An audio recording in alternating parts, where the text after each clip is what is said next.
today is the annual weigh-in at ZSL London Zoo. Now, this doesn't mean that today is the only day we weigh the animals. It means it's the day that we make sure all of our records are up to date. So we use a global database called ZIMS, which is the Zoological Information Management System. Now, this is not used just by ZSL, it's used by zoos all around the world, and it gives us an idea of the healthy weight ranges and the healthy kind of size ranges for a myriad of different species. And so by inputting our data, we're aiding global breeding programs and ensuring the best care for all those animals. And today's the day that we just make sure all of those figures that we've input into that database are up to date. So today we've seen some of the biggest and some of the smallest animals being weighed and measured. So some of the smallest are these incredible Partula snails, which are part of a global conservation breeding program here.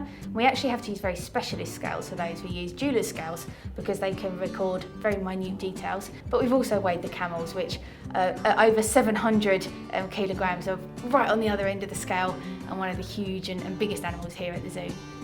So we are weighing all of the animals that we look after here, and it's a really good opportunity for us to be able to assess the animal's health. So particularly with social animals, if they're not feeling very well, often they'll hide it incredibly well. And so one way for us to really closely monitor their health is to get them to quickly hop onto a set of scales for a nice reward, which they really enjoy doing. And we can look at is their weight up or down? Are they thin? Do they weigh exactly what they should do?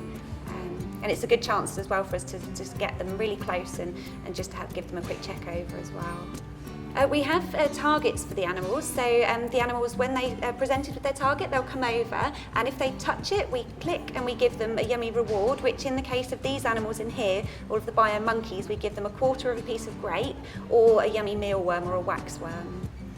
The animals are weighed really regularly here at ZSL London Zoo. It's not just today, and we can tell all sorts of things from a change in weight. It's a really good indicator of an animal's overall health and well-being, but we can also use a weight gain or a weight decrease to detect pregnancies. We were actually able to tell that our female sloth was pregnant earlier on this year by measuring her waist measurements, and as her waistline increased, we were able to quite accurately guess that there was a baby sloth on the way, and then we had one born a few months ago, which has been a fantastic success for ZSL.